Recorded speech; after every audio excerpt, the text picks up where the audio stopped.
Mesdames, Messieurs, bonsoir. Bienvenue aux 20h sur Equinox Télévision. À la une de cette édition, violation des droits humains au Cameroun, Amnesty International dénonce les arrestations arbitraires et l'oppression du régime de Yaoundé sur les militants du MRC interpellés le 22 septembre dernier. Cette ONG demande au gouvernement de trouver des voies et moyens pour mettre définitivement un terme à toutes ces incarcérations ou pour décrisper le climat sociopolitique au Cameroun. Crise FECAFOOT, Ligue de football professionnel, l'Assemblée nationale interpelle les deux dirigeants des institutions à revenir à de meilleurs sentiments pour le bien du football camerounais. C'est l'un des points phares du discours de clôture du président de l'Auguste Chambre. Voilà pour le sommaire.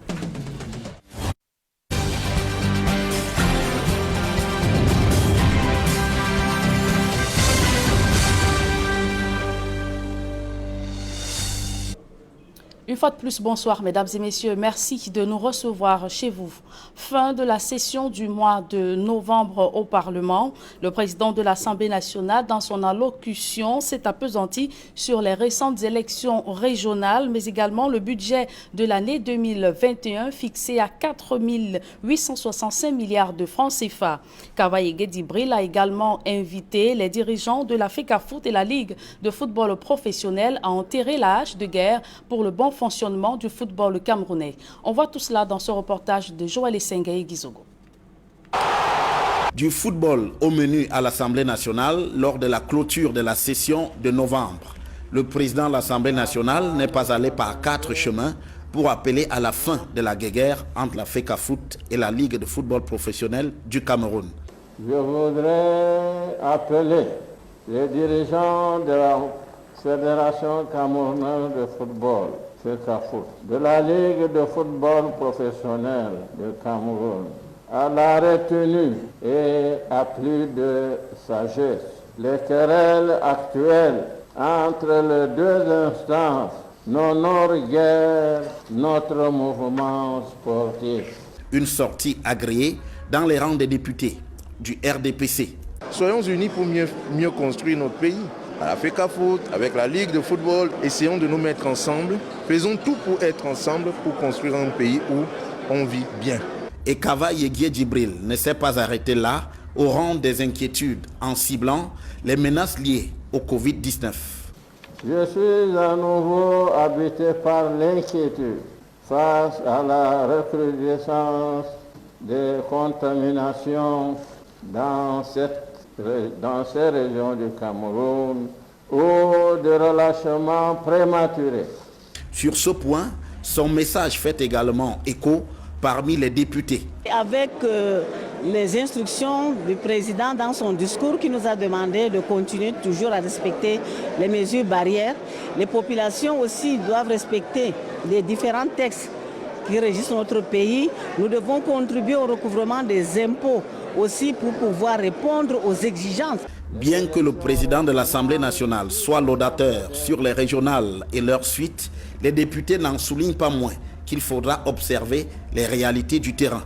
Nous allons voir ce qui va être affecté aux régions et c'est sûr que si ce sont des ressources financières qui sont, je dirais, qui ne sont pas en adéquation avec le rôle des régions.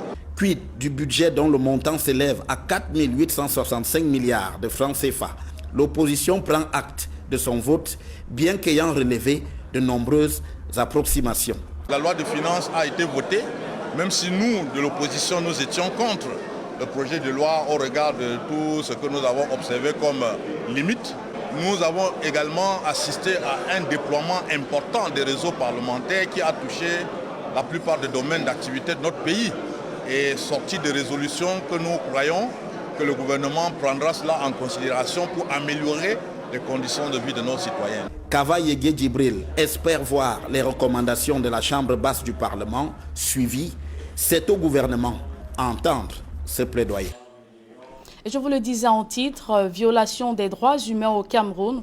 Amnesty International dénonce les arrestations arbitraires et l'incarcération des marcheurs du 22 septembre dernier. Dans son récent rapport, cette ONG recommande au gouvernement de décrisper le climat sociopolitique très tendu dans notre pays. L'économie de ce rapport, dans ce reportage que signe Cédric Chouna Gladisidi. Les autorités doivent mettre fin aux arrestations et détentions arbitraires massives et libérer immédiatement les prisonniers de conscience, fait savoir Amnesty International. Dans son dernier rapport sur le Cameroun, l'ONG indique que sur au moins 500 personnes arrêtées en lien avec les manifestations du 22 septembre dernier, en majorité des militants du MRC, au moins 160 sont aujourd'hui en détention dans les villes de Douala, Yaoundé et Konsomba. Parmi elles, 13 ont été condamnés à des peines de prison ferme par les tribunaux civils et 14 ont été renvoyés devant un tribunal militaire. 8 personnes ont été condamnées le 17 novembre par le tribunal de première instance de Mfou dans le centre à 2 ans de prison après avoir été déclarés coupables des délits d'attroupement, de réunions et manifestations publiques et de rébellion en groupe. 5 personnes ont été condamnées le 6 novembre à 4 mois de prison à Konsomba pour tentative de manifestation publique, fait savoir Amnesty International sur la base d'informations en sa possession. L'ONG renchérit en indiquant que les tribunaux militaires ne devraient en aucun cas être compétents pour juger des civils tels que rappelés dans les directives et principes sur le droit à un procès équitable de la Commission africaine des droits de l'homme et des peuples. Amnesty International, dans son rapport, évoque aussi le cas de Awassoum Mispa, la présidente des femmes du MRC, arrêtée le 21 novembre pour avoir réclamé avec des dizaines d'autres femmes la fin de l'assignation à résidence de Maurice Kamto. Elle a été inculpée de complicité de révolution et rébellion par un tribunal militaire et placée en détention provisoire avant d'être libérée plus tard. Aussi, le mouvement Stand Up for Cameroon réclame toujours la libération de 4 de ses membres arrêtés le 18 septembre à Douala après avoir participé à une réunion au siège du CPP. Ils sont toujours en détention provisoire après avoir été présentés au tribunal militaire à Bonondjo. Ils sont accusés de tentative de complot, révolution et insurrection. Selon l'ONG de défense des droits de l'homme, ces personnes incarcérées subissent des tortures et autres maltraitances dans des prisons au Cameroun. Aussi, Amnesty International pense que les auteurs des souffrances infligées à ces personnes doivent être identifiés et faire l'objet d'une enquête indépendante et impartiale afin d'être sanctionnés. Application des peines alternatives, où en est le Cameroun depuis l'entrée en vigueur du nouveau code de procédure pénale? 4 ans après son adoption, la société civile tire la sonnette d'alarme sur la violation de cette disposition légale qui continue de maintenir en détention des personnes condamnées pour des faits mineurs. Aïk Cyril pour plus de précisions. C'est un sujet qui préoccupe la société civile. Depuis l'entrée en vigueur du nouveau code de procédure pénale en 2016, la disposition portant sur les peines alternatives n'est toujours pas appliquée. Le nouveau code pénal de 2016 a prévu l'application des peines alternatives, mais l'article 26 alinéa C exige un texte d'application qui est un décret qui n'est pas encore pris. Donc du coup, entre 2016 et 2020, nous n'avons pas encore pu effectivement appliquer des peines alternatives alors que les prisons du Cameroun ont une surpopulation de 400%. En attendant le décret d'application de l'article 26 du Code de procédure pénale, une question taraude les esprits. En fait de peines alternatives, de quoi s'agit-il? Les peines alternatives sont les travaux d'intérêt général. Lorsque on permet directement à un délinquant de réparer sa faute en rendant un service à une victime ou en faisant un travail dont la rémunération sera redistribuée autrement, je pense qu'on a une réparation directe qu'on n'a pas toujours dans les procédures en justice. Ainsi définie, la société civile reste convaincue que les peines alternatives constituent un levier sur lequel les pouvoirs publics peuvent appuyer afin non seulement de désengorger les prisons camerounaises, mais aussi de restaurer la dignité humaine. Mettre en œuvre les peines alternatives permet d'apporter une réponse à la protection de la dignité humaine dans le milieu carcéral. Ça, c'est une chose. Deuxième chose, il y a un fort besoin de reconstruire la confiance de la société camerounaise en la justice. Et donc, nous pensons que les peines alternatives peuvent être un levier sur lequel les décideurs peuvent agir pour créer un sentiment, n'est-ce pas, d'appartenance et d'implication des citoyens dans la vie de la cité. Mais une autre réflexion laisse entrevoir que même si le décret d'application était signé, la mise en œuvre des peines alternatives reste complexe. Une des approches aussi serait l'expérimentation, avoir d'abord un petit échantillonnage, travailler d'abord peut-être avec certaines prisons qui sont dans des lieux peu sensibles, parce que si on veut commencer tout de suite en Kondengou, à Nouvelle, je ne sais pas si ce serait pareil que si on allait commencer peut-être à Yoko, où on a une faible population carcérale, où l'environnement peut-être s'y prête en termes d'environnement moins austère que peut-être qu'à Yaoundé, dans certaines. Donc je crois que c'est des réflexions à faire. À l'initiative de Nouveaux Droits de l'Homme Cameroun, le débat sur les peines alternatives est ouvert à la faveur de la célébration du 72e anniversaire de la Déclaration universelle des droits de l'homme. Les populations de Niassoso par Tombel disent non aux menaces des groupes armés. Elles ont mis la main sur un gang de présumés séparatistes qui envisageaient d'interrompre les travaux de réhabilitation d'une route enclavée. Et pour dissuader les employés, ils entendaient enlever ces derniers. Cédric Chouna et Xavier Foka. Ces deux individus sont des présumés combattants séparatistes. Ils ont été appréhendés par les habitants de Niassoso par Tombel. Selon des informations locales, ils font partie d'un groupe qui planifiait procéder à des enlèvements des employés qui travaillent sur l'axe qui relie Tombel à Mbangem dans le département du Coupé Manengouba. Hier, j'ai dit les populations de Niassoso ont bravé la peur pour arrêter des amazoniens qui ont voulu arrêter des travaux de route Bangem-Tombel. Et avec ce courage de population, ils nous ont saisis et moi avec mes collaborateurs, on est arrivé là-bas pour les apporter notre appui. Selon des témoignages recueillis sur place, ils étaient 5 à avoir réussi à tenir en respect 5 travailleurs et saisir les clés de leur engin. Informés de cette situation, les jeunes se sont mobilisés et ont pu mettre la main sur 3 d'entre eux qui ont été copieusement bastonnés. L'un d'entre eux, grièvement blessé, a pu tout de même s'échapper alors qu'il était transporté pour l'hôpital. Tout en saluant leur bravoure, le sous-préfet de Tombel, Niam Léonard, demande aux populations de continuer dans cette lancée. Le message, c'est le message de mobilisation, le message qu'ils doivent assurer que les machines sont protégées. Ils doivent continuer avec ce courage-là parce que la peur est maintenant de l'autre côté. Et les populations ont compris que collaboration avec les autorités administratives, collaboration avec les forces de sécurité et de défense vont améliorer les situations. L'autorité administrative exhorte également les habitants des autres localités à suivre cet exemple en se constituant en comité de vigilance. Les 2 individus appréhendés ont été remis entre les mains des éléments de force de sécurité camerounaises et sont actuellement en exploitation par les services compétents. À Banka, dans la région de l'Ouest Cameroun, une famille saisit le chef de l'État Paul Biya pour dénoncer l'accaparement de leurs terres par un particulier. Malgré plusieurs tentatives auprès des autorités judiciaires du Haut-Cam, la situation n'évolue guère. La famille réclame justice. Andy Gagnon, Eric Fopoussi. Mouvement de colère d'une famille à Banka, département du Haut-Cam, à l'ouest Cameroun. Elle dénonce l'occupation illégale par l'opérateur économique Gemeni Jean-Claude d'un terrain laissé par leur sœur, défunte Élise Moncam. Voilà ma soeur qui est morte. Elle a défendu pour tout le terrain de son papa. Depuis son décès en 2019, la famille se mobilise pour continuer le combat qui l'opposait à l'homme d'affaires. Regardez les villas. On construit sur nos cimetières. Nous sommes les petits puissants, on va se construire où? On est où, on va aller où? Selon cette famille, Dame Élise Moncam hérite au bas âge de cette parcelle de terrain controversée de sa grand-mère maternelle. Le terrain sera alors vendu frauduleusement au sieur Gemeni par un notable banca ayant reçu mandat de la défunte pour des procédures à faire au cadastre. Nous comptons sur la justice, on a foi. Nous sommes dans un état de droit. Il est vrai. Il y a la cour est mêlée de tout ce qu'on sait.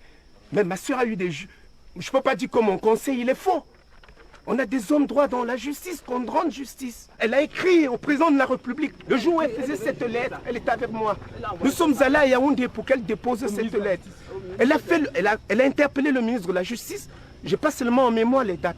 Elle a écrit au président de la République. Contacté par Equinox Télévision, le sieur Gemeni préfère botter en touche.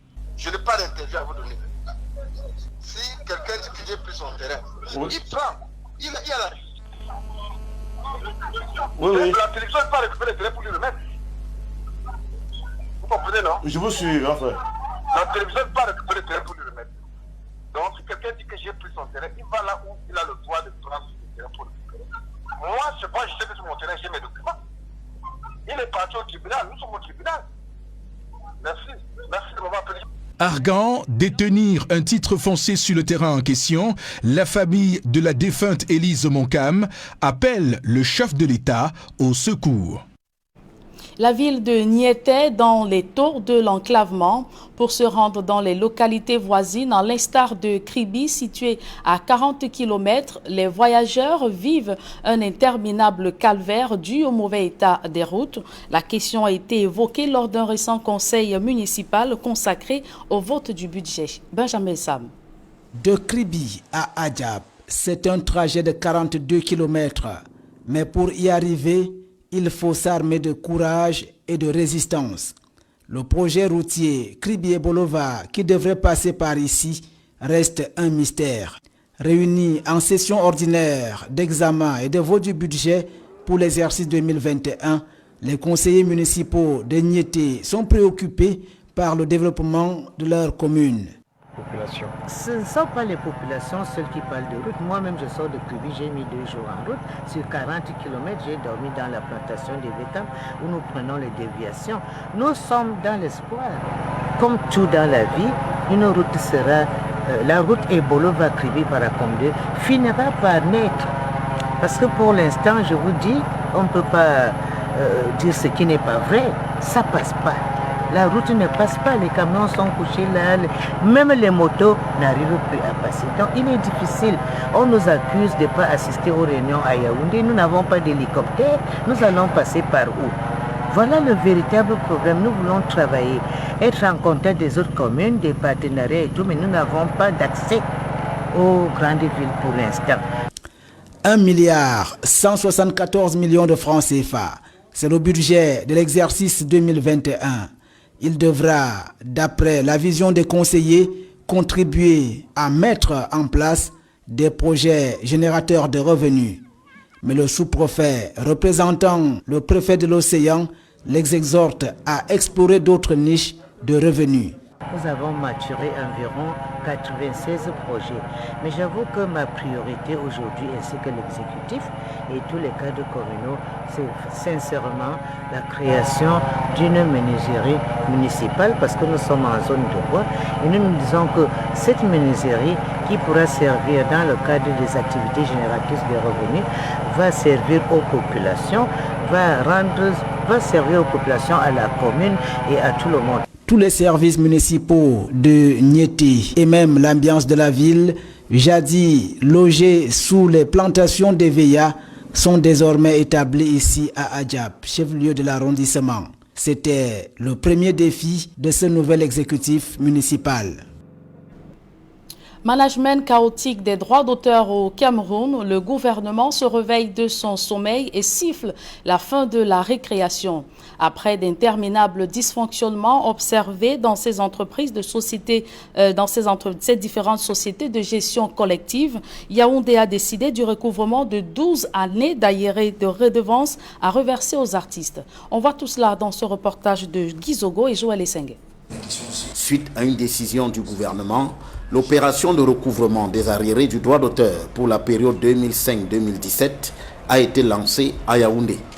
Les grands usagers concernés par cette opération se recrutent dans divers secteurs avec un montant conséquent à solder. Il s'agit de Nestlé, Cameroun, PMUC, le chantier naval et industriel du Cameroun, Camrail, Ascoma, Chococam, Port autonome de Douala, Sicam, Tradex, Maya, Glacerie du Cameroun, Guinness, MTN, Orange. Les créances sont évaluées à ce jour-ci pour les 12 années à peu près à 2 milliards de francs CFA.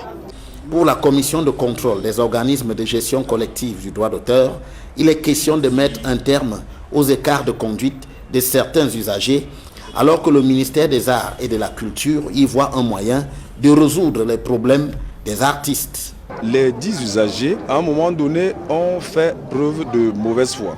Je dis mauvaise foi, pourquoi? Parce que pendant la période de trouble que nous avons tous observé dans le secteur du droit d'auteur, notamment dans l'art musical, n'ont plus continué à satisfaire leurs obligations. Bien que continuant, n'est-ce pas, à exploiter les œuvres de ces artistes. Progressivement, il est en train de résoudre tous les problèmes des artistes, que ce soit ceux de la SONACAM, de la SCDV, de la SOCADA. On lui donne le temps normal et il va finir par résoudre tous les problèmes des artistes. Et les artistes vont entrer par la signature de ces décisions-là dans leurs droits que nous attendons tous. Selon les artistes, les parties devront trouver un modus vivendi, à défaut de quoi d'autres moyens seront envisagés. Il y a des sociétés qui se sont constituées séquestres, c'est-à-dire elles avaient gardé de l'argent, elles vont s'exécuter spontanément.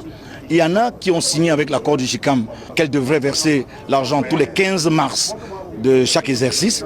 Ben, si elles n'ont pas versé, puisque nous avons des créances exigibles, nous allons les exiger à verser ce montant-là. C'est donc un appel à la responsabilité qui est lancé à ces grands usagers du droit d'auteur. Les redevances dont nous parlons aujourd'hui sont en fait des arriérés qu'ils les payent afin qu'aujourd'hui l'artiste puisse sortir de la précarité. Parmi certains artistes, on se réjouit à l'idée d'avoir apporté une contribution à la mise en route de ces recouvrements. Sam Bendé avait du mal à faire passer le message. Il avait ses avoirs depuis des années. Ayant créé le syndicat, le SINAMU, j'ai décidé, avec d'autres aînés, de créer un mouvement Debout pour nos droits. Et nous avons créé ce mouvement Debout pour nos droits pour soutenir Sam Bendé. Ces créances dues par les grands usagers du droit d'auteur sont consécutives au contrat établi entre la Cameroon Music Corporation CMC et certaines grandes entreprises entre 2005 et 2008. Et comment améliorer l'investissement public au Cameroun? Cette préoccupation est au cœur des politiques publiques de développement. La réalité laisse voir des faiblesses qui freinent la réalisation des projets. Le gouvernement mise désormais sur un renforcement de l'implication des communes à la base, notamment en matière de maturation des projets. Donald Brice Kamgan et François Dikoumé. Un pont là où les populations attendent une route bitumée, un établissement scolaire en lieu et place d'un complément en enseignant, ces types de dérapages sont légion aux quatre coins du Cameroun. Des incongruités mettant en exergue des défaillances dans la conception et la maturation des projets. On observait qu'on envoie un pont sur une rivière alors que les populations de cette localité ont plutôt besoin de l'eau, de forage. L'idée partira de la base pour le sommet. Il n'y aura donc plus des projets qui reviennent du sommet vers la base et qui seront donc en incohérence avec les besoins exprimés par la base. Cet espoir est celui de la dizaine d'élus locaux qui prennent part à cette rencontre organisée par la délégation régionale du ministère de l'économie, de la planification et de l'aménagement du territoire du littoral. Les élus locaux, mais aussi les administrations qui interviennent dans la chaîne de maturation des projets sont en conclave. Ils sont sensibilisés sur la nouvelle démarche de maturation instituée par le décret du chef du gouvernement de juin 2018. Ce texte instaure un comité technique de maturation et renforce le rôle des collectivités territoriales décentralisées à travers les rencontres régionales de maturation. Nous sommes en plein dans la décentralisation. Les projets peuvent partir du bas vers le haut. Voilà pourquoi on parle des sous-comités techniques départementaux qui ont travaillé déjà à la base avec les maires, qui ont validé et jugé mature des projets portés par des communes et qui peuvent les faire monter maintenant au niveau de la région avec le sous-comité technique régional. Une bonne maîtrise du nouveau cadre de maturation des projets par tous les acteurs de la chaîne permettrait de réduire les délais d'exécution des chantiers et de tordre le cou à la sous-consommation des budgets d'investissement public, un mal en bonne santé au Cameroun. Et les avocats à l'école de l'art oratoire, ils viennent d'organiser un concours pour désigner l'avocat le plus talentueux en oratoire, principal moyen utilisé dans les plaidoiries. Il s'agissait au cours de cet exercice de présenter l'impact de la Covid-19 sur les droits humains. C'était en marge de la Journée internationale de la Déclaration universelle des droits de l'homme. D'autres précisions dans ce reportage de Guizogo et Emmanuel Diop. Ce virus dont les signes courants sont entre autres la toux. Un concours d'art oratoire, tel est l'exercice choisi par le barreau du Cameroun via sa commission des droits de l'homme et des libertés pour célébrer la 72e édition de la Déclaration universelle des droits de l'homme. La plaidoirie est un instrument pour l'avocat dans les prétoires. La parole est l'instrument principal de l'avocat. Et à l'occasion de la Journée internationale des droits de l'homme, il est important de permettre à nos jeunes confrères de s'exercer sur des thèmes définis à l'avance, comme celui d'aujourd'hui, droits de l'homme par rapport à la pandémie du Covid-19. Quant aux candidats présélectionnés, parmi 4 avocats, ne totalisant pas plus de 3 années d'exercice, les joutes ont été âpres autour du thème Covid-19 et droits humains. Au final, le vainqueur désigné par le jury est Maître Gérard Trésor Ngemaga Kameni, exerçant à Bafoussam. Au Cameroun, j'ai fait une observation selon laquelle, depuis le déclenchement de la Covid-19 en mars 2020, les différentes réactions des pouvoirs publics, notamment du gouvernement, se sont faites par voie de communiqué. Alors, je me suis interrogé pour savoir, avec la voix autorisée de Gilles Gouglemi, si le droit s'écrivait déjà dans les communiqués de presse. Pour le bâtonnier par intérim, les candidats se sont montrés à la hauteur, même si le sujet n'a pas été suffisamment contextualisé. Les candidats ont globalement compris la question, même si je pense qu'ils auraient pu contextualiser de façon à ce que l'appréciation de ce qui se passe au Cameroun apparaisse davantage. C'est peut-être ça qui m'a laissé sur ma faim. La Commission des droits de l'homme et des libertés du barreau, organisatrice de cet événement, explique la portée de ce concours. Nous privilégions et nous faisons la promotion du jeune avocat. C'est pour ça que nous organisons à chaque fois cette compétition, ce concours d'oratoire pour encourager les jeunes avocats à pouvoir s'exprimer, à prendre la parole devant une assistance. Il s'agit ici également de faire ressortir une thématique liée exactement à la situation des droits humains. Parce qu'il faut-il le dire, nous sommes en pleine célébration de la 72e édition de la Déclaration universelle des droits de l'homme.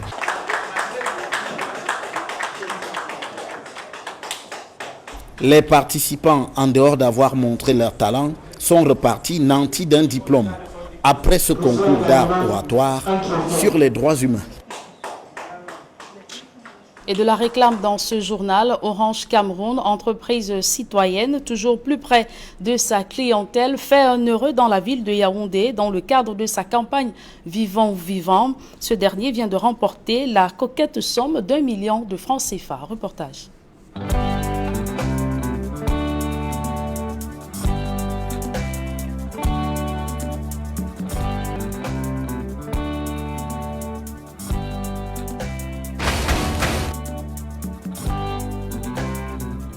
Voilà, on est avec le DMC, hein. C'est le DMC. C'est le directeur marketing et communication, c'est ça, non? Yes. Directeur marketing et communication de Orange Cameroun. Monsieur Yves Com. Je connais Monsieur Yves Com. Voilà, qu'est-ce que ça vous fait, vous, Orange, de vous retrouver, de venir jusqu'ici? Surtout qu'on sait tout le trajet qu'on a fait. Et comment est-ce que vous sentez? Alors, ça, c'est un geste fort. C'est un message fort que nous voulons passer à chacun de nos clients pour leur montrer que Orange est proche de chacun de nos clients. Et Orange donne la possibilité à toutes les couches de la société, toutes les couches de ses consommateurs, à avoir une chance de gagner une partie des 120 millions qui est partagée pendant les 2 prochains mois. Bah, c'est clair, on est chez un gagnant et vous allez découvrir qui c'est tout à l'heure. Il ne nous attend pas, il sait qu'il a fait un achat. C'est par Orange Money qu'il a fait l'achat? Oui, par Orange Money. Il y a 120 millions à gagner. Attendez, vous allez voir.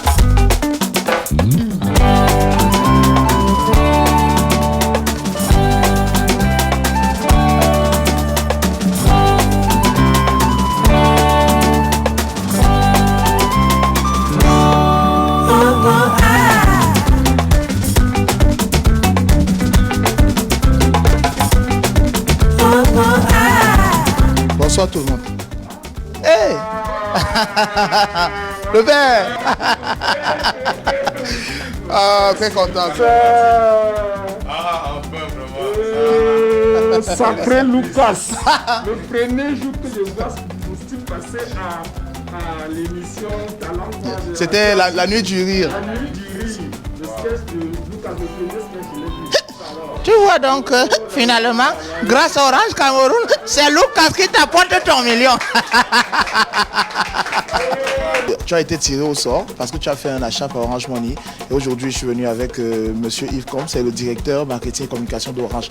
Déjà, vous adressez mes félicitations Parce que vous avez fait confiance à Orange. Vous avez fait un simple paiement Orange Money d'environ 650 francs si je ne me trompe pas.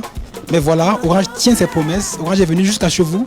Orange a tenu à venir jusqu'à chez vous, tenir sa promesse et vous remettre ce chèque de 1 million de francs CFA. Voilà. Depuis le lancement vendredi dernier, il y a déjà plusieurs gagnants et il y en aura encore chaque jour 1 million de francs CFA. Chaque jour pour une personne et 5 personnes qui gagneront chacun 200 000 francs CFA. Félicitations, monsieur Kwam. C'est moi qui te donne ton million.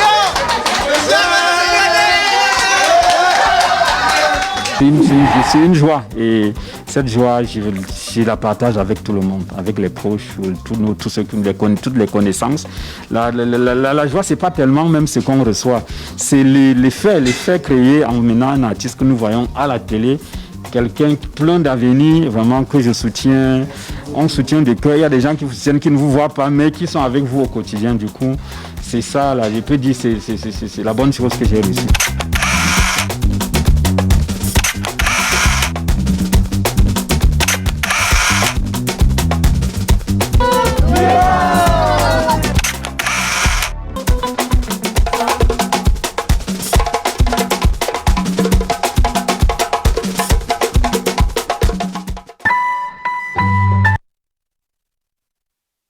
Et ne manquez pas à 21h cet entretien exclusif avec le ministre centrafricain de la Communication. Un entretien mené par Cédric Noufélé et Serge Alain Autou. Mesdames et messieurs, c'est ici que nous mettons un terme à cette édition du journal.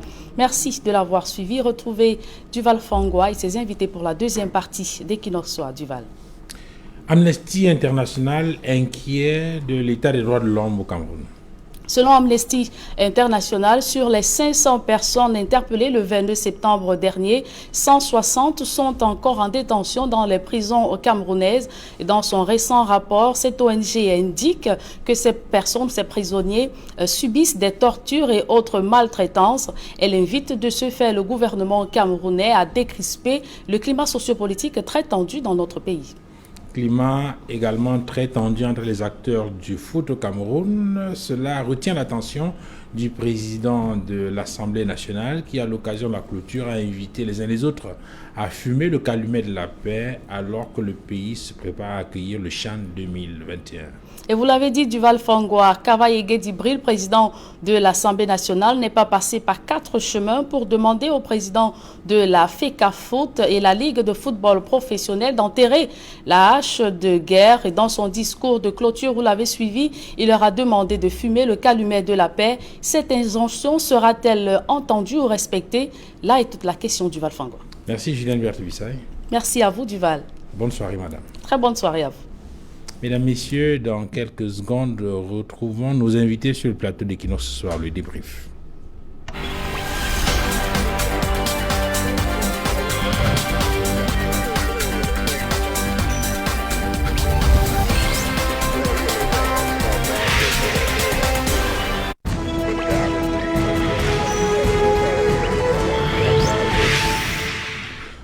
Retour sur le plateau d'Equinox Soir de ce vendredi 11 décembre 2020 avec nos invités Alex Nguépi, homme politique, Albert Atola ici, journaliste, Jean-Franklin Momo, journaliste, directeur de publication d'Africa Business Magazine et consultant en management, et le docteur Louison Essomba, enseignant de droit public au département à la faculté des sciences juridiques et politiques de l'université de Douala. Je commence avec vous, Alex Nguépi. Amnesty International est préoccupé par la situation des droits de l'homme. Il y a un chercheur qui a donné un point de vue sur la situation des droits de l'homme dans notre pays, insistant notamment sur les arrestations des militants du MRC dans le sillage des marches du 22 septembre. Oui, Duval, avant de reprendre, si vous me permettez de dire un petit mot au sujet précédent. Je voulais juste dire au sujet précédent que les péages automatiques qui sont instaurés ne vont créer aucun emploi, parce qu'en principe, si les gens devaient passer 5 minutes au niveau des péages, avec l'automatisation des péages, ils devraient passer en principe 20 secondes. En 20 secondes, donc, tous les moments qui vendent autour de ces péages-là seront donc incapables donc, de continuer à faire le commerce si le projet aboutit. Donc si elle continue à vendre, cela voudrait donc que c'est un échec et que c'est un système purement budgétivore. Ceci étant dit, parlant d'Amnesty International, vous voyez, Amnesty International est en train de rappeler le Cameroun sur les traités accords internationaux qu'ils ont signés, que le Cameroun a eu à signer. Et Amnesty International nous donne là des leçons sur la gouvernance électorale. Parce que le problème qui se passe sur la violation des droits de l'homme au Cameroun, c'est un problème de gouvernance électorale. Pourquoi est-ce que ces personnes manifestent et pourquoi est-ce que l'État viole leurs droits fondamentaux? Tout simplement parce que la gouvernance électorale permet que les citoyens puissent élire l'homme politique ou bien les leaders politiques qui auront à cœur les intérêts supérieurs de la nation et qui pourront apporter le bien-être aux populations. Ceci étant dit, c'est l'une des raisons pour laquelle est-ce que le MRC avait décidé de ne pas prendre part aux élections couplées de 2020 et aux élections régionales qui ont aussi eu lieu tout récemment. Pourquoi est-ce que cela se produit? Parce qu'effectivement, nous n'avons pas pu passer ces élections, parce que nous avons dit que la guerre au Nozo était, on ne pouvait pas aller aux élections sur le dos des Camerounais. Et le professeur Kamto, aussi éminent juste qu'il est et homme prévoyant qu'il est, il sait très bien que si l'ordre gouvernant continue à s'entêter d'organiser des élections contre la volonté du peuple camerounais, parce qu'il faudrait qu'on le dise aux Camerounais, que prendre part aux élections pour un citoyen, c'est de deux choses. L'acte de voter, c'est-à-dire vous pouvez voter un bulletin blanc ou voter un candidat, c'est prendre pour l'élection, ou l'acte du boycott, ne pas aller aux élections, est un acte électoral. Et tout acte électoral doit mériter une publicité. Une publicité, c'est de faire campagne pour le boycott ou bien pour ceux qui vont voter. Et malheureusement, au Cameroun, dans le système totalitaire où nous sommes, où on veut contrôler les pensées, donc on voudrait donc empêcher à cela de pouvoir assouvir cet acte du boycott, qui est un acte électoral. C'est ce qu'on ne dit pas souvent assez aux Camerounais. L'acte, comme tantôt je l'ai signifié, l'acte électoral, c'est décadé en deux choses, voter ou ne pas voter. Vous votez, bulletin blanc, nul, ou bien un candidat. Vous ne votez pas, c'est tout un acte électoral. Ceci étant dit, si vous me permettez, avant de chuter, en quelques secondes, c'est dit que les lois liberticides qui existent au Cameroun, parce qu'il faut qu'on le dise, hein, on a des lois liberticides, on a une administration qui fait du libertinage, on a un libertinage administratif qui existe au Cameroun. Amnesty International veut simplement rappeler à l'État du Cameroun que si vous continuez à violer les droits fondamentaux, qui tirent leur source, hein, parce que la liberté publique qu'on a tout tantôt, comme tout brandi, tire leur source des droits fondamentaux. Donc, aucune liberté publique ne devrait en principe violer les droits fondamentaux. Donc, si vous continuez à violer les droits fondamentaux des Camerounais, et particulièrement pour ceux qui manifestent et ceux des populations du Nozo, il se pourrait que l'ONU puisse être amenée à frapper le Cameroun par le terme menace à la paix. Je tiens à rappeler aux Camerounais que c'est l'expression menace à la paix qui a été utilisée par l'ONU pour la session du Soudan. Et c'est parce que le professeur Kamto le sait, le MRC le sait, que nous demandons donc au peuple camerounais de tout faire pour afin que l'ordre gouvernant d'abord résolve la crise anglophone qui est en train de cristalliser la situation politique au niveau du Cameroun. Parce que si on ne le résout pas, l'ONU, une fois qu'ils vont appuyer sur le levier de menace à la paix, alors on pourrait avoir des forces onusiennes dans la partie anglophone camerounaise, et une fois que ces forces onusiennes seront installées, alors les forces de l'ordre, les FMO camerounais qui sont au nord ou au sud-ouest seront priés de retourner dans la partie francophone, et de ce fait, comme l'avait dit un penseur français au niveau lors de la Première Guerre mondiale, on conquiert un État par les armes, mais on s'installe par l'administration. Donc une fois que les FMO ne seront plus du côté du Nozo, cela donnerait donc du temps aux ambazoniens d'installer donc une administration. Vous comprenez un peu? Et c'est parce que le MRC veut éviter qu'on aboutisse à la paix, et qui permettrait donc qu'il y ait une ligne de démarcation comme ça s'est produit en Côte d'Ivoire, et que les ambazoniens puissent donc installer de manière péremptoire une administration. Et là, les débats vont changer. Okay. Les débats ne seront plus sur la forme de l'État, mais les débats seront sur la succession. Donc il est important, il est urgent que tous les Camerounais qui pensent au bien-être du Cameroun et qui pensent, comme nous, nous le pensons, que le Cameroun reste un et indivisible, il est urgent qu'il y ait un véritable dialogue national inclusif avec tous les acteurs, que ce soit à Utabe ou Choyaba, parce que dans la bonne gouvernance électorale, pour qu'un système électoral, pour que des élites politiques qui viendront des unes, Il faudrait qu'il y ait un code électoral consensuel. Mais pour que on sait que la question du NOZO, la question de l'élection était les principales préoccupations du MRC avant le lancement des manifestations. Et c'est ça qui amène justement qu'il y ait une violation des droits fondamentaux et que Ahmed Sintanzo s'insurge. Parce que le MRC défend ces causes-là, qui sont des causes patriotiques. Albert Alator, là ici, Amnesty International préoccupé par la situation des droits de l'homme dans notre pays. Oui, déjà, je vais peut-être vous choquer pour vous indiquer que s'il existe de modèles démocratiques, ça veut dire que Amnesty International a raison. S'il n'y a pas de violation des droits de l'homme, là où se trouve Amnesty International, ça veut dire que Amnesty International a raison. Là, je veux parler en tant que citoyen camerounais qui a horreur de l'inquisition. J'ai horreur des inquisitions parce que il y a le franc CFA qui crée beaucoup de morts sur le continent africain, pratiquement un génocide. J'ai jamais vu Amnesty International en faire un rapport là-dessus. J'ai vu, et c'est des problématiques qui devaient intéresser les politiciens comme M. Ngépi. J'ai vu des soldats français violer les enfants du côté de la Centrafrique, notamment l'opération La Force Sangaré, je crois. J'ai pas vu le rapport de l'antenne. Oh, c'est un rapport. Il y a eu des rapports là-dessus. Il a fallu que nous fassions pression dans notre média. Okay. Je sais de quoi je parle. Il a fallu que nous fassions pression dans notre média pour que Amnesty International. Mais il y a eu un rapport et il y a des musiques qui ont été prises contre ces soldats-là. Non, il n'y a aucune musique qui a été prise, aucune, parce qu'ils ont été, mis hors de cause par la justice française. C'est une affaire que j'ai suivie de très près, M. Duval. Donc, écoute, et Amnesty International, je crois que c'est une ONG qui est financée par des cabinets que nous connaissons très bien. Donc, je voudrais pas occulter le fait qu'il y a certains dérapages, notamment en matière de gestion des libertés. Pas seulement dans le contexte camerounais, ce n'est pas l'apanage du Cameroun. Je voudrais également indiquer que Amnesty International, du moins ses financiers, demandent aux pays africains notamment d'avoir des institutions fortes. Vous ne pouvez donc pas demander aux États, donner des injonctions aux États d'avoir des institutions fortes et vous vous permettez de faire de l'inquisition alors que vous n'êtes pas un modèle démocratique.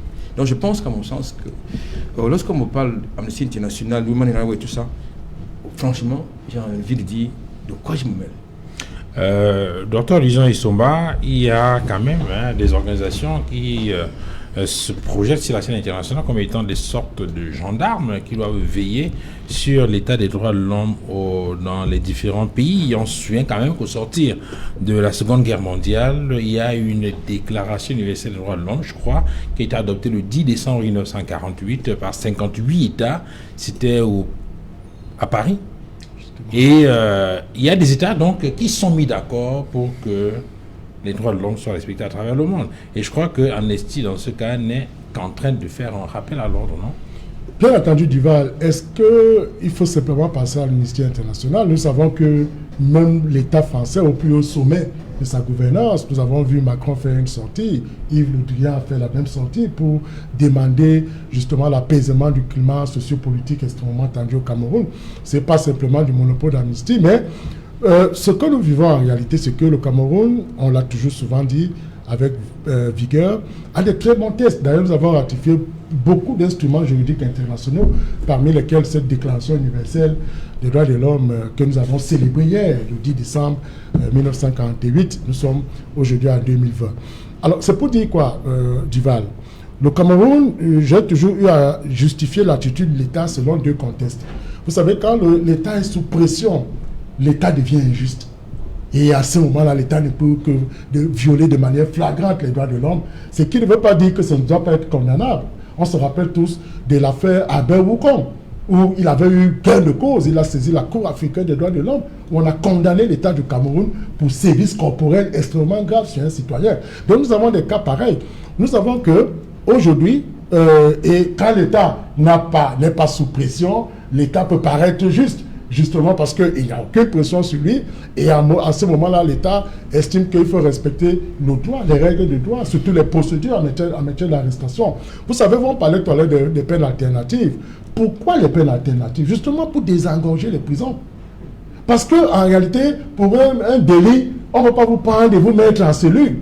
On sait que vous avez un domicile, on sait que vous pouvez revenir, on vous inflige si c'est même une sanction. Et après la cellule, on vous défère. Voilà, vous voyez, donc tout ça, en fait, le fondement réel des peines alternatives consistait justement à désengorger les prisons.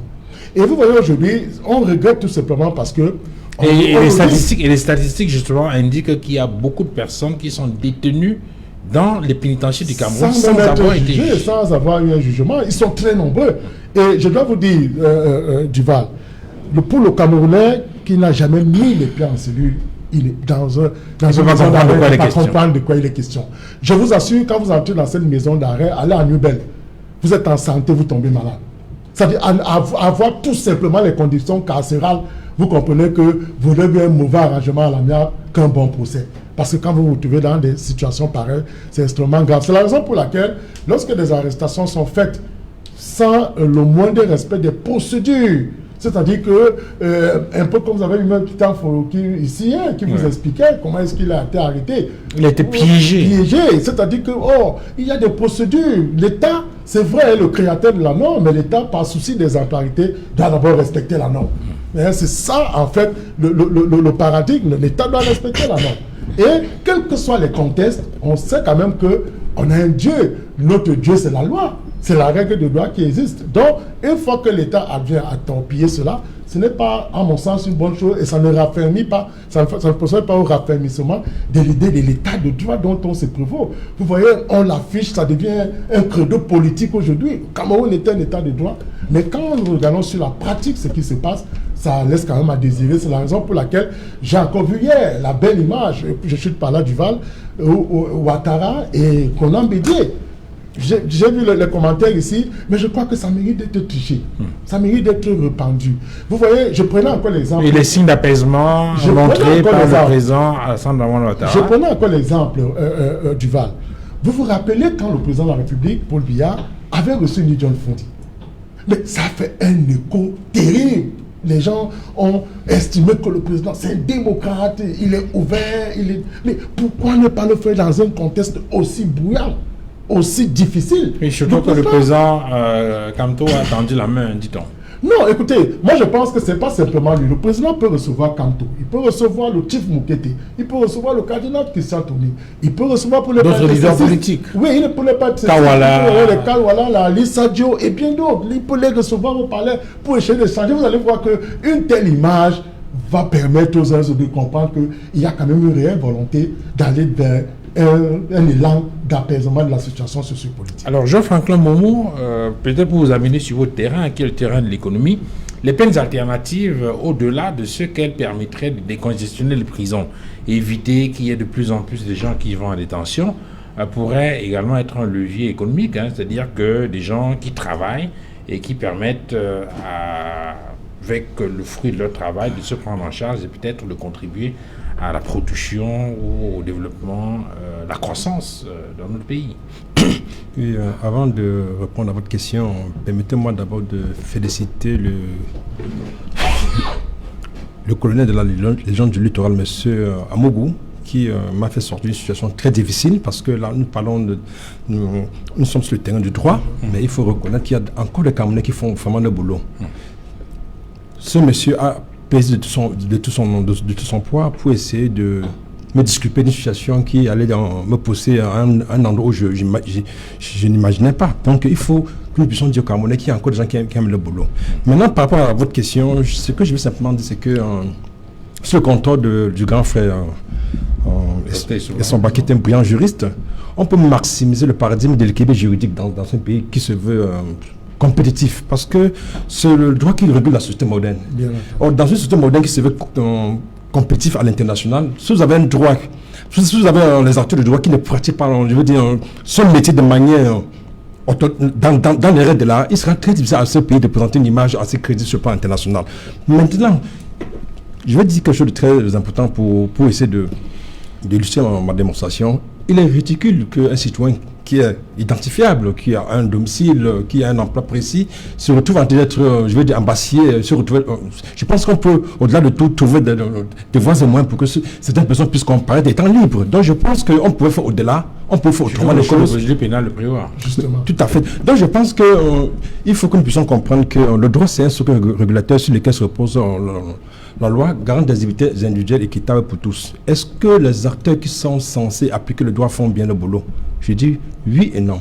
Si ces gens faisaient vraiment le boulot, ils ne devaient pas avoir 5 Camerounais qui sont embassés pour des raisons où j'ai du mal à pouvoir élucider. Donc je pense qu'on peut faire autrement pour que le Cameroun puisse grandir. On a un peu fait barde sur le plan de l'applicabilité du droit. Sachant qu'il y a des manquements, il faut se reconnaître qu'il y a certaines qualités qu'il faut observer. Maintenant, sur le plan du dynamisme économique, quand vous savez qu'il n'y a pas d'environnement économique propice si le droit ne suit pas. Mais je pense qu'il y a des acteurs économiques qui n'ont pas aidé chez l'État à pouvoir asseoir une dynamique d'efficacité de performance. Parce que quand vous observez un peu la société camerounaise de manière générale, vous allez dans les ministères, vous allez dans les entreprises privées, c'est chacun qui est patron et qui est le super patron à son niveau. Bon, c'est bien vrai que nous sommes dans une période où on bagarre de tous les côtés pour voir comment est-ce que les choses vont changer. Mais il faut que nous puissions savoir que chacun à son niveau doit essayer de balayer devant sa cour afin de proposer des mesures objectives pour que de manière générale, que le Cameroun puisse contribuer en mettant sur pied des véritables stratégies pour un véritable changement de cap pour que le Cameroun ne puisse pas sombrer. Attends, là, ici, je reviens à vous, mais sur un autre terrain, le terrain du sport. On a écouté le président de l'Assemblée nationale tout à l'heure, à la clôture de la session de novembre, plaider pour que les principaux acteurs du football camerounais fument le calumet de la paix au moment où le pays s'apprête à accueillir le CHAN 2021. Oui, écoutez, ce qui se passe, notamment à la Ligue de football, et au Ligue professionnelle de football et au niveau de la Fédération camerounaise de football, c'est assez inédit. Vous savez, partout où il y a de l'argent, il y a toujours des bagarres. S'il n'y avait pas d'argent de ce côté-là, il n'y aurait pas de bagarre. Donc, il s'agit de jeux d'intérêt, des conflits d'intérêt, il s'agit de jeux d'intérêt, des luttes d'intérêt. Donc, je crois que tous ces beaux mondes qui se bagarrent, ce n'est pas forcément pour l'intérêt du football camerounais, c'est essentiellement pour leur propre intérêt. Quelquefois, j'ai des images qui me choquent. C'est-à-dire, vous voyez, un joueur, société d'une équipe, d'un club, je préfère peut-être son nom, le nom de ce club-là, qui va aux entraînements, qui n'a pas de prime d'entraînement, et qui n'a pas l'engin de taxi. Et il revient chez lui à pied, affamé. Et vous attendez que ce joueur-là soit compétitif. Vous parlez de... C'est ici au Cameroun? C'est pas ici au Cameroun. Dans un championnat professionnel. Un championnat qui est professionnel. Je crois également dans la chaîne de télévision Equinox, j'ai vu les images des joueurs d'un club qui ont été mis dehors dans un hôtel. Parce que le club n'avait pas payé la facture. Voilà donc les images de notre football. Si c'est à ce niveau-là. Non, on a vu aussi l'avion de Lyon immobilisé quelque part parce qu'on a je pense qu'on a parfaitement raison parce qu'il faut une véritable politique de sport qui permet à ce que le sport puisse être comme une sorte de business où on gagne, où on investit, on gagne. C'est de ça qu'il s'agit justement. C'est-à-dire que ailleurs, le football, ça devrait être une industrie. Si c'était géré dans les règles de l'art de la gouvernance, sportive bien sûr, mais dans un sport où on peut le faire play, malheureusement, vous avez les actes d'anti-jeu de manière constante. Je pense donc qu'on n'avait pas besoin, si c'était normal, si les choses se passaient de manière normale de ce côté-là, le président de la Chambre basse du Parlement ne se sentirait pas obligé de donner de la voix. Est-ce que justement, ces gens, et ça c'est aussi la conséquence du choix des hommes, parce qu'on a eu plusieurs comités, je crois, de normalisation, au niveau de la FECAFO, on pensait pouvoir régler les problèmes. Jusque-là, on retourne à la case départ. Alex Guépi, au moins au moment où on se prépare pour accueillir des étrangers, on devrait mettre entre parenthèses nos querelles et peut-être reprendre la bagarre après le départ des visiteurs. C'est peut-être le message du président de l'Assemblée nationale. Ce président national, s'il fallait faire nos querelles, je tiens à rappeler au Camerounais qu'il a dû courir, venir au Cameroun lorsqu'il fallait organiser la session de plein droit afin de désigner le nouveau président. Et qu'à l'époque, il avait violé les lois camerounaises. Il avait refusé le port de masque de 1 et il n'a pas suivi les mesures barrières. Il n'a pas été confiné tel qu'il y avait un arrêté. Mais en même temps, ce n'est pas des lois. Non. Les décrets, les arrêtés sont des lois. Ce sont des règlements. Ce sont des lois. C'était les mesures prescrites par l'OMS. Non, et non. Il y a un ministre qui avait sorti un arrêté dessus. Il y avait un décret dessus. Ce sont des lois. Les règlements sont des lois. Ils doivent être respectés par tous. Et il a violé cela en tant que l'homme qui est le gardien de la maison du peuple. Et quand il vient aujourd'hui donner des leçons aux Camerounais, à un moment, il fallait qu'il se mire lui-même. Je tiens à dire que là où on attendait M. Kavaïgué Djibril, ce serait de mettre sur pied une commission parlementaire, afin de voir ce qui se passe entre l'Africa Foot et la Ligue. Il peut le faire. C'est le rôle de l'élu, du député. Mais il laisse ce qu'il peut faire. Il s'en va arranger les problèmes, puisqu'il a presque le même âge qu'avec le général Semengue. Et quand le parlait, vous comprenez qu'il flanche pour le général Semengue. Donc, il s'en va là et donner un petit coup de main au général Semengue parce que son ami... Pour ça l'intention. Non, c'est une réalité. C'est une réalité. On sont des Camerounais. Ceci étant dit, donc on l'aura attendu sur cela. Et il faut rappeler qu'il y a des commissions parlementaires sur la jeunesse et le sport qui existent. Donc, ça ne coûtait rien qu'ils mettent une enquête parlementaire. Et je tiens aussi à dire que on ne devrait pas avoir ce genre de débat dans un pays, dans un état de droit. Hein, parce que le TAS a rendu une décision. Et cette décision ne souffre pas de l'autorité de la chose rendue. Donc, en principe, de la chose jugée. Donc, en principe, elle devrait être exécutable. On parle d'état de droit. Tout à l'heure, j'ai aimé quand mon grand frère Lucien Somba a dit que l'État est le créateur des normes juridiques. C'est vrai. Mais seulement, est-ce qu'on confond l'État à l'autre gouvernant? C'est ça qui est la question. Parce que l'État, en fait, l'autre gouvernant pense que leurs intérêts sont l'intérêt de l'État. C'est qui l'État? De manière constitutionnelle. L'État, c'est quoi? C'est un territoire qui peut être inerte, qui peut... Et aujourd'hui, avec la troisième génération des droits de l'homme, c'est-à-dire qu'on parle même des animaux qui ont dans le territoire, on parle des plantes, de la fleur et consorts. Auparavant, première, deuxième génération, on ne parlait que de l'État en tant que territoire inerte. Donc, c'est un territoire. C'est un autre gouvernant, mais qui constitue les 0,01% de la population. Et troisièmement, ce sont les populations, c'est le peuple.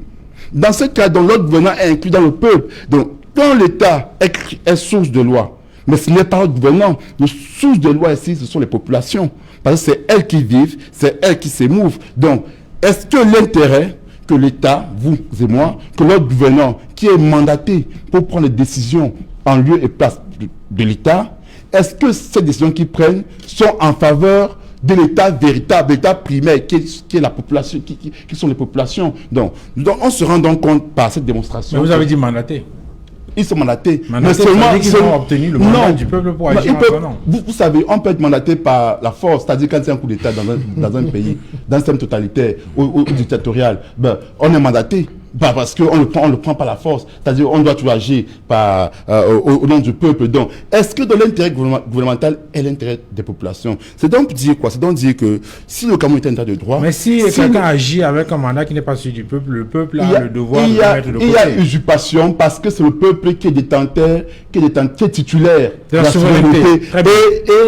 Et l'autre gouvernant ne fait que l'exercer. Il faudrait qu'on fasse le distinguo. Ceci étant dit, si le Cameroun est un état de droit... Qu'est-ce que vous voulez démontrer? Ce que je veux dire, c'est quoi? C'est que dans sur la question de l'Africa Foot, les acteurs et la préparation du... J'ai dit au préalable que le TAS a rendu une décision qui devrait être appliquée. Au profit de qui? Non. L'État a rendu une décision qui devait être appliquée. Oui, qui devait être appliquée. Donc, dans un état de droit, en principe, on devrait respecter. Mais comme l'ordre gouvernant, qui ici est caractérisé par le RDPC, puisqu'ils sont d'affaires, par cette machine-là, alors ils ont d'autres intérêts. Et c'est donc là où M.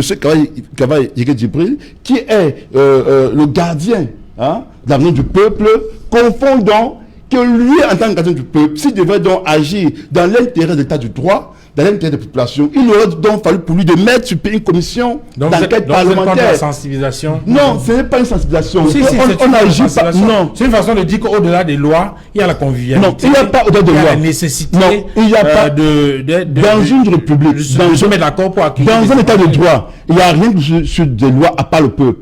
Est-ce que l'intérêt du peuple camerounais demande que la décision du TAS ne soit pas appliquée? Voilà le problème. Très bien. Aussi simple que cela.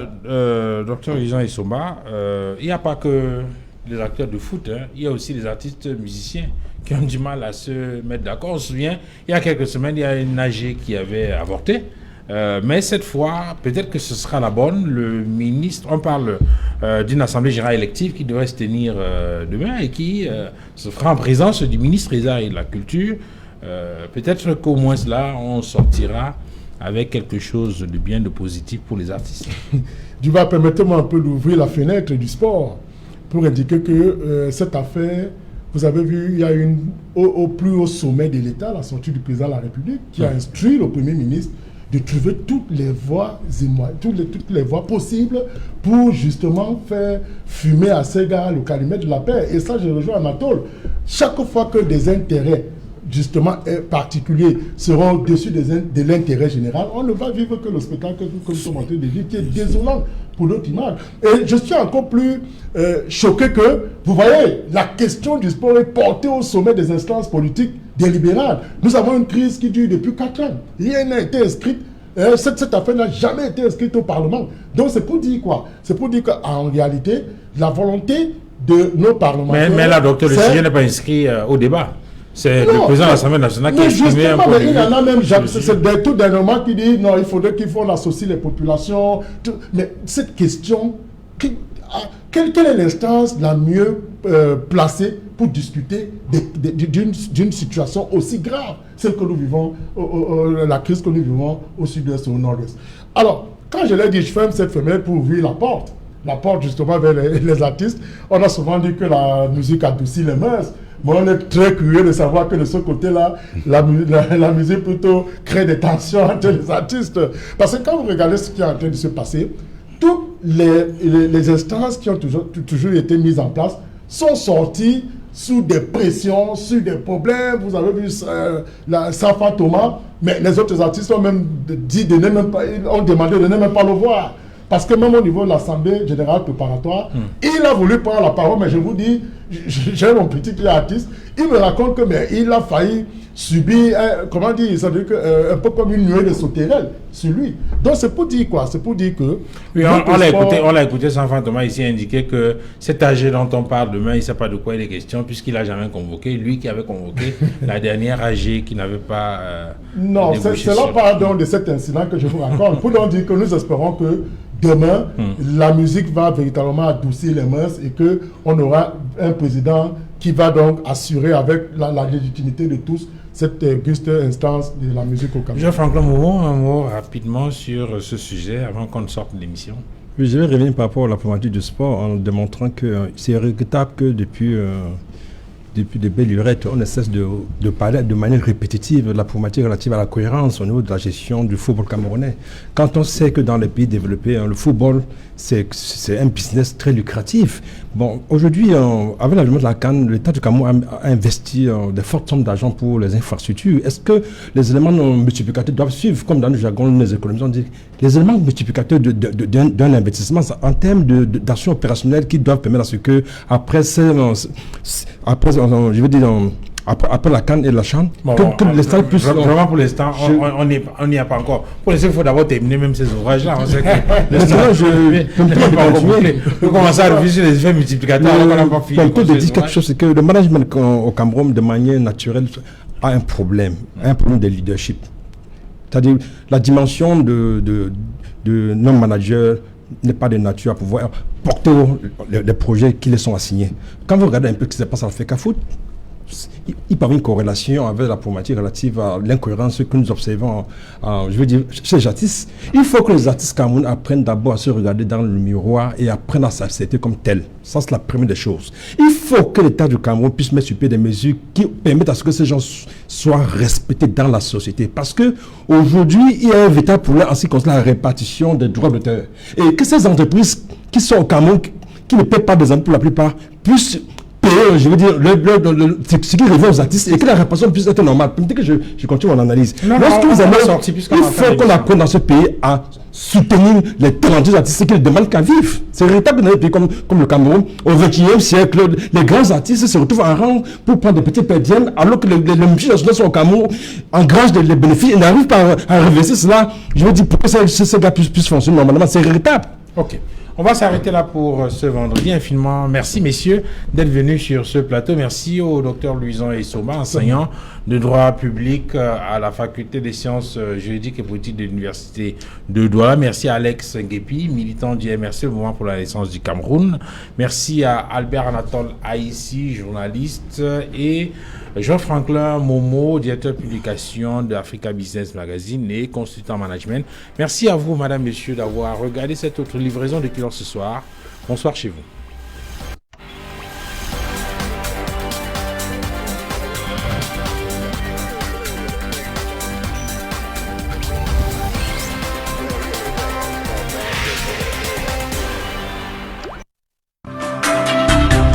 Ce dimanche sur Equinox Télévision. Monsieur le Président.